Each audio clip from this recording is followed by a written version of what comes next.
Gwen. Welcome back to my channel. Today I'm here to do the Babysitters Book Club Tag and I am so excited. My friends Spencer from Intentionally Bookish and Lisa from Remarkably Lisa created this tag together because of their love and nostalgia for the Babysitters Club, and it's 10 questions based off of the first 10 books in the original series. It's a way to share my love of the Babysitters Club, and I just really like doing tags because they're easy and I get to talk about different type of books and recommend books to you. And also some of these questions really have to do with more of like the Booktube side of things rather than just like a bookish answer. So I thought that was quite interesting as well. The first question is, what video idea are you most proud of? And these are two videos that I actually did do earlier this summer or at the beginning of like quarantine. And the first one was about trigger and content warnings.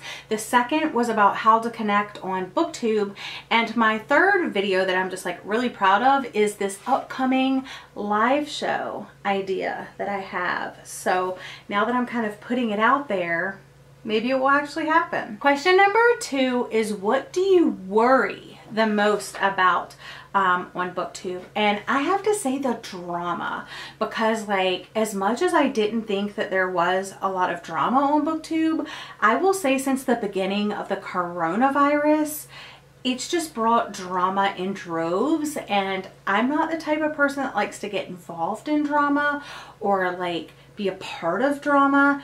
And I think that the one main reason that there is drama is miscommunication or someone assuming something, and those are things that I don't really like in my books. I really don't like in my life, so I'm just gonna go with drama.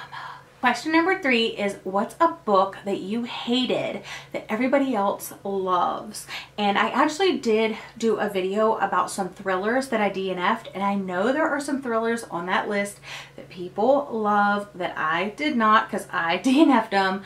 But the first book that comes to mind for this question is Bunny by Mona Awad. A lot of people in this community absolutely loved this book, but I just... no. If you know me, you know that this is so strange and so weird, and I was not a fan. Question number 4 is, what author or book pulls you out of a reading slump? And I'm going to choose an author, authors. I actually have 2. I can pick up a Colleen Hoover book and read it and really get out of a slump because her books are really fast-paced and interesting and just kind of like those guilty pleasure type reads. And I also absolutely adore, you guys know it, Taylor Jenkins Reid is my queen, and I just love her books. And the next question is, what trilogy do you love and recommend? And I actually have 3 answers for this since you're asking about trilogies. So the first one is Under the Never Sky by Veronica Rossi. This is a really old trilogy. It's like one of those dystopian books, but I ended up really liking this trilogy. I think this is the first trilogy that I ever read that I like fell in love with a trilogy.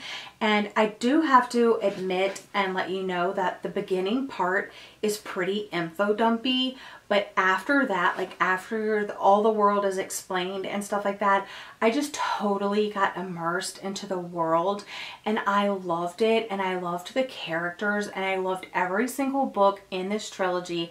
I actually used lines of this book and this trilogy in my actual wedding vows. I like contacted the author and everything, and I felt certain lines in this like really spoke to me personally, and like it was just so magical and so wonderful. So I will always recommend this trilogy, but I do just want to again say it is quite info dumpy in the beginning, so you just have to get over that hump and then you will absolutely love it.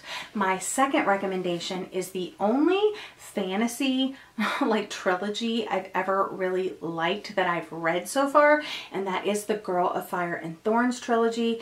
I've read the first book twice, and then I've read the second book and the third book this year, and I did an entire reading vlog of this experience, and I rated every single book 5 stars, and I just can't tell you enough how like reading this as someone that says that they don't like fantasy, and I absolutely loved this. This was just fantasy done right. There were enough twists and turns. The names weren't all crazy. The names of the places weren't all crazy.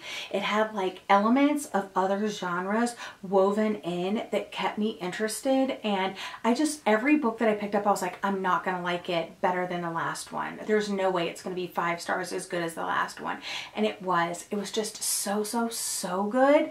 And so if you haven't read this, this is another like older type fantasy YA story, but I really enjoyed it. And for my adult readers out there, I highly recommend you pick up The Girl in 6C by A.R. Torrey.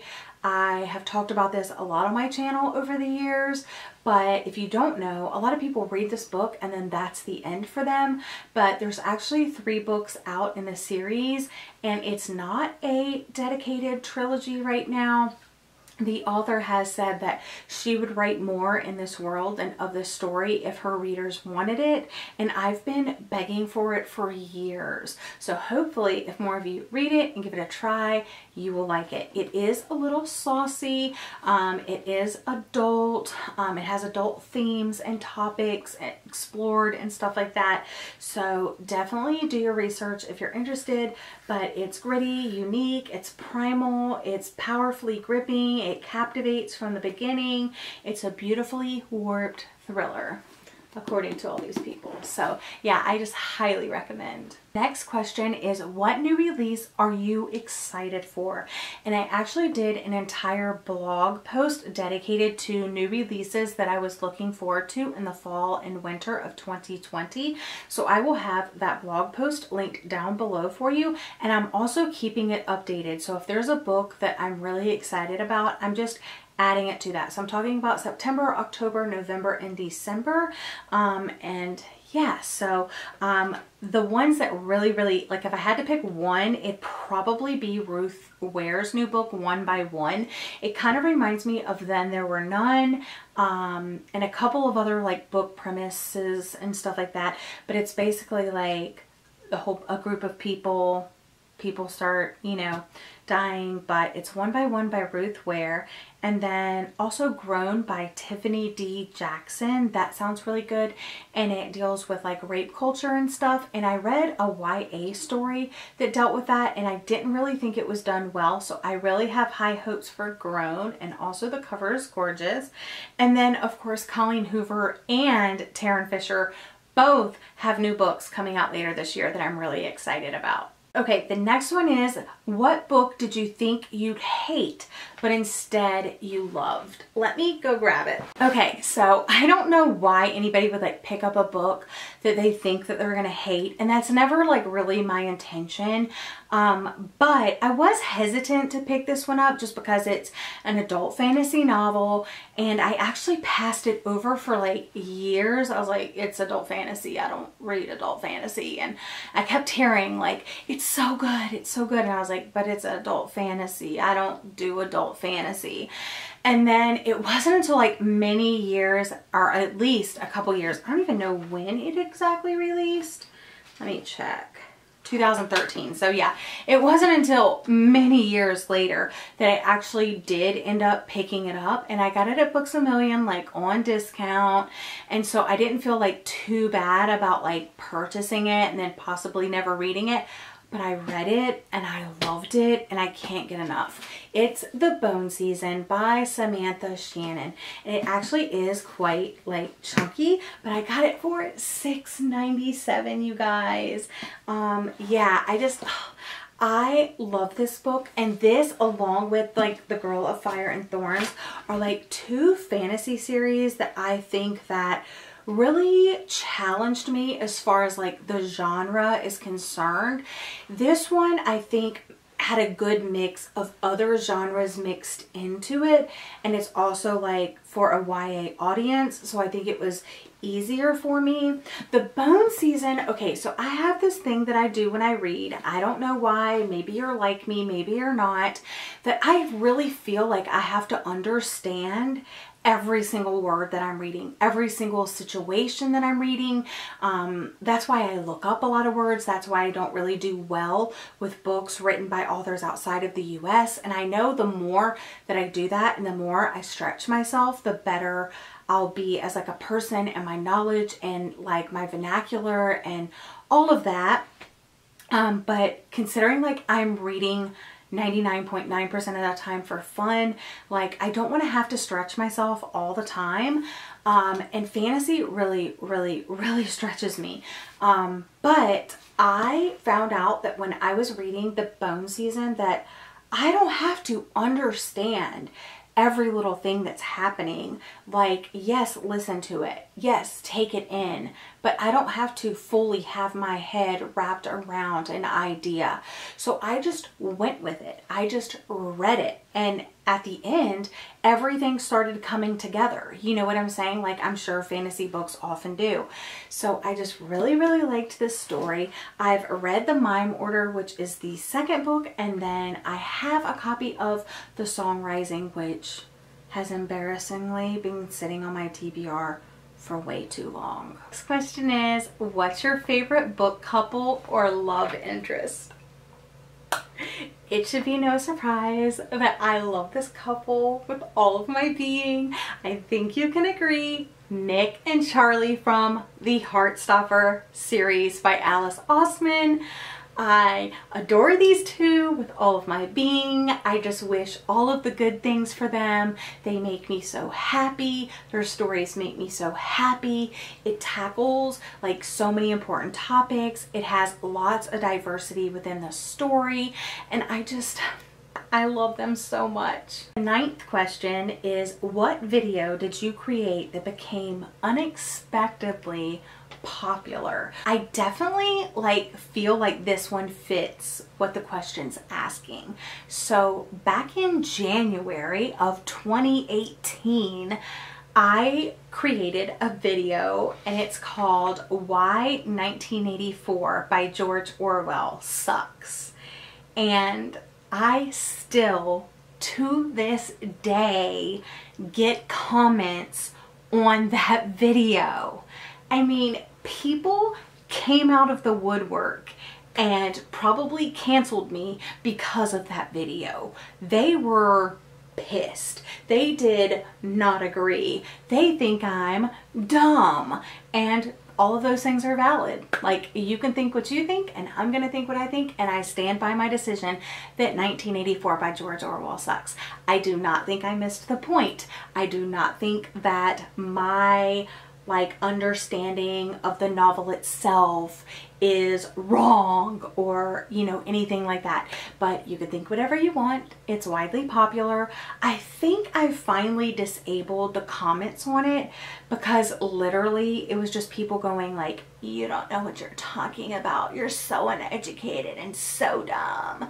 And like, okay, like, you can think what you want, but I made the video and you're here watching it and you could have clicked off. So who's the big idiot now? The very last question is, what book did a friend recommend that you loved? I don't think I've ever specifically had a friend recommend like, you need to read this book, it's so good. Maybe Allie did that specifically for me with Jelly by Joe Cotterell. I loved this middle grade story. I still think Angelica / Jelly is one of the most powerful middle grade voices out there. She has a lot to say. She's very aware of the world and different things that I can't imagine that I was aware of when I was 11 and 12 years old. So yeah, if you haven't read this, if you like middle grade, if you don't like middle grade, I think it tackles so many tough topics and it's middle grade, so it goes really quick. But yeah, Allie recommended this one to me. And I also have the one by John Mars, which my friend Gabby talked about, and she's been raving about it forever, and so I picked that up because of her. I also have The Butterfly Garden, which my friend Amy from Amy Reads, like, she didn't specifically recommend it to me, but it felt like it was a specific recommendation to me. And my friend Jacqueline recommended The Last Mrs. Parrish by Liv Constantine, which I read and loved. And my friend Zoe from Zoe Delaney recommended Green Glass House, which is another middle grade story that I absolutely loved. I highly recommend that you read this in the winter time. It's so lovely and just so comforting. And yeah, that's like the #1 thing. It's just like a really good comfort read. So yeah, all of these are great recommendations from my friends, and I loved all of them. So if you haven't read these, I highly recommend you read all of them. That wraps up the Babysitters Book Club tag. It was so much fun. Thank you to Spencer. Thank you to Lisa. Don't forget, I will have their channels linked down below, as well as their tag videos, so you can check out their answers for this. But that's all for today's video. Thank you so much for joining me. I hope you're all having a lovely day or night, and I'll see you guys again soon. Bye!